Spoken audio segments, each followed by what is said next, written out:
नमस्कार प्रिय विद्यार्थियों, मैं Ajit Kumar Modi, assistant professor SPD राजकीय स्नातकोत्तर महाविद्यालय सरदार शहर चूरू, आप सभी का आपके अपने इस यूट्यूब चैनल पर हार्दिक स्वागत एवं अभिनंदन करता हूं। प्रिय विद्यार्थियों, आज के हमारे इस वीडियो व्याख्यान का विषय रहेगा काव्य गुण।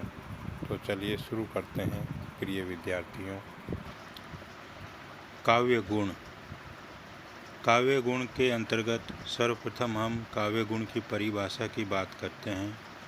काव्य में आंतरिक सौंदर्य तथा रस के प्रभाव एवं उत्कर्ष के लिए स्थायी रूप से विद्यमान मानवोचित भाव और धर्म या तत्व को काव्य गुण या शब्द गुण कहते हैं। यह काव्य में उसी प्रकार विद्यमान होता है जैसे फूल में सुगंध। सामान्य अर्थों में जब हम काव्य गुण को परिभाषित करते हैं तो इसका अर्थ है काव्य की शोभा करने वाले या रस को प्रकाशित करने वाले तत्व या विशेषता का नाम ही गुण है। दूसरे शब्दों में यदि कहा जाए तो दोष से रहित काव्य में ही काव्य गुण विद्यमान होता है। काव्य गुण मुख्य रूप से 3 प्रकार के होते हैं: माधुर्य गुण, ओज गुण और प्रसाद गुण। सर्वप्रथम हम माधुर्य गुण के बारे में बात करते हैं। माधुर्य गुण उसे कहते हैं जहाँ मधुरता युक्त वर्णों का प्रयोग काव्य रचना हेतु किया जाता है। इसकी परिभाषा इस प्रकार है: किसी काव्य को पढ़ने या सुनने से हृदय में जहाँ मधुरता का संचार होता है वहाँ माधुर्य गुण होता है। यह गुण विशेष रूप से श्रृंगार रस, शांत रस एवं करुण रस में पाया जाता है। इस गुण की कुछ प्रमुख विशेषताएं हैं जिनको कि अलग अलग करके लिखा गया है। इनमें से प्रथम विशेषता है माधुर्य गुण युक्त काव्य में कानों को प्रिय लगने वाले मृदु वर्णों का प्रयोग होता है, जैसे क, ख, ग, च, छ, ज, झ, त, द, न इत्यादि। और इस गुण के अंतर्गत ट वर्ग का प्रयोग वर्जित है, यानी ट, ठ, ड, ढ इन वर्णों का प्रयोग माधुर्य गुण के अंतर्गत नहीं किया जाता। दूसरी इसकी विशेषता है इसमें कठोर एवं संयुक्त अक्षर वाले वर्णों का प्रयोग नहीं किया जाता है। तृतीय विशेषता के अंतर्गत अनुनासिक वर्णों की माधुर्य गुण में अधिकता होती है। चतुर्थ इसकी विशेषता है अल्प समास या समास का अभाव। माधुर्य गुण के अंतर्गत या तो समास बिल्कुल ही नहीं होता है, अर्थात माधुर्य गुण पूर्णतया या तो समास रहित होता है, अथवा यदि समास का प्रयोग किया जाता है तो बहुत ही अल्प रूप में अल्प समास या समास रहित शब्दों का प्रयोग इसमें किया जाता है।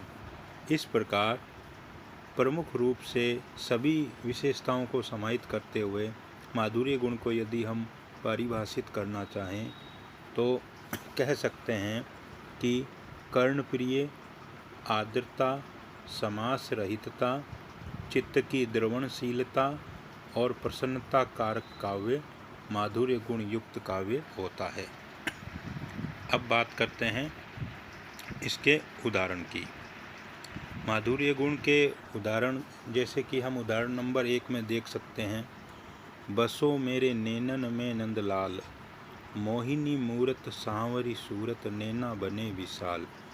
तो यहाँ हम देख सकते हैं कि माधुर्य गुण के अंतर्गत अत्यंत ही मधुरता युक्त वर्णों का प्रयोग इस उदाहरण में किया गया है तथा अनुनासिक वर्ण भी इसमें आए हैं और कहीं भी ट वर्ग के वर्णों का प्रयोग इसमें नहीं दिखाई दे रहा है।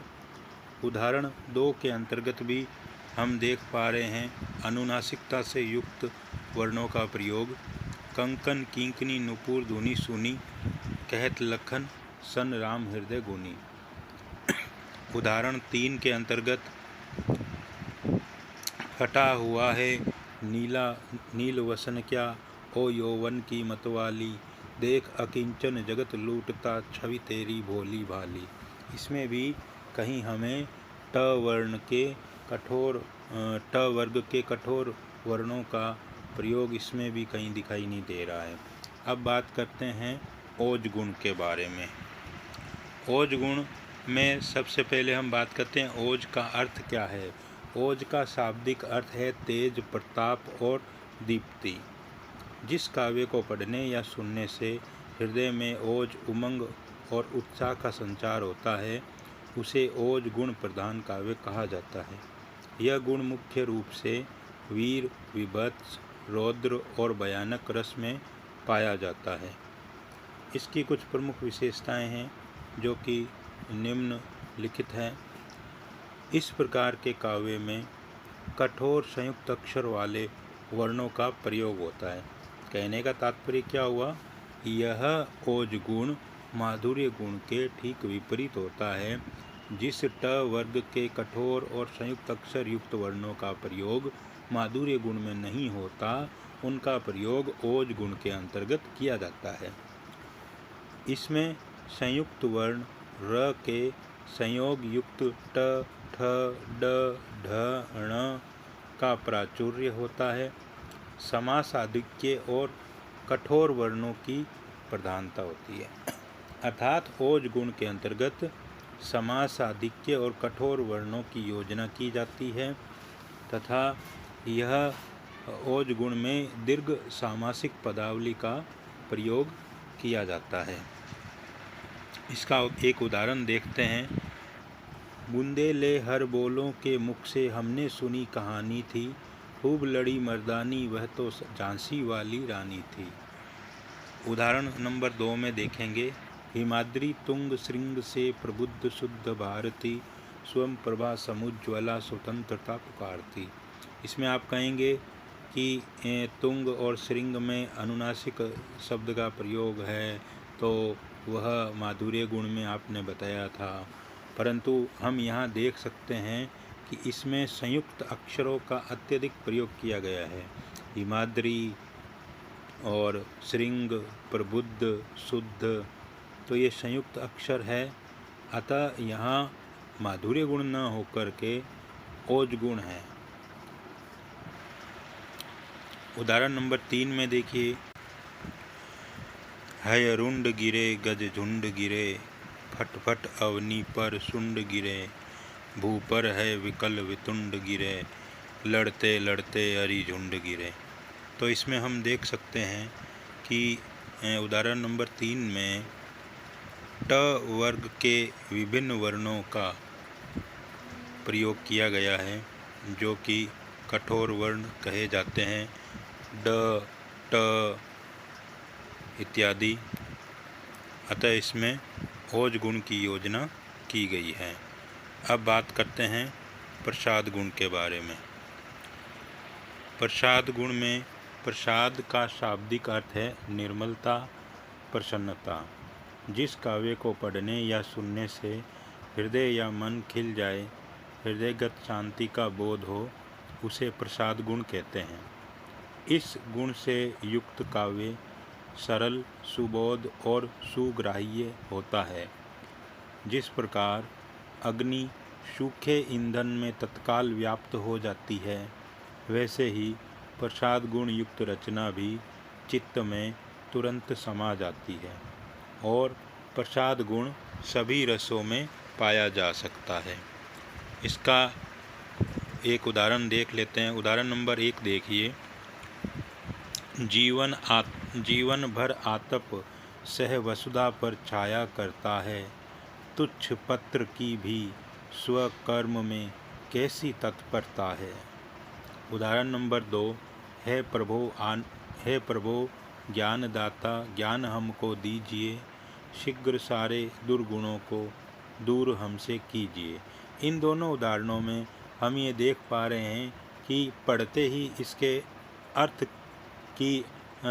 अर्थ का अनुमान हमारी बुद्धि स्वतः ही कर लेती है और इसके अर्थ को समझने के लिए हमें ज़्यादा प्रयास नहीं करना पड़ता है। अतः यहाँ प्रसाद गुण की योजना की गई है। उदाहरण नंबर 3 में देखिए, विस्तृत नभ का कोई कोना, मेरा न कभी अपना होना, परिचय इतना इतिहास यही, उमड़ी कल थी मिट आज चली, मैं नीर भरी दुख की बदली। ये महादेवी वर्मा की कविता है। तो कहने का तात्पर्य यह है कि प्रसाद गुण एक ऐसा काव्य गुण है जिसमें काव्य की पंक्तियों को पढ़ते ही उनके अर्थ हमें समझ में आ जाता है। जैसे सूखे ईंधन में अग्नि तत्काल व्याप्त हो जाती है, उसी प्रकार हमारी बुद्धि में काव्य पंक्तियों को पढ़ते ही उनका अर्थ तुरंत समाहित हो जाता है। अतः आज के लिए इस टॉपिक में इतना ही प्रिय विद्यार्थियों। धन्यवाद।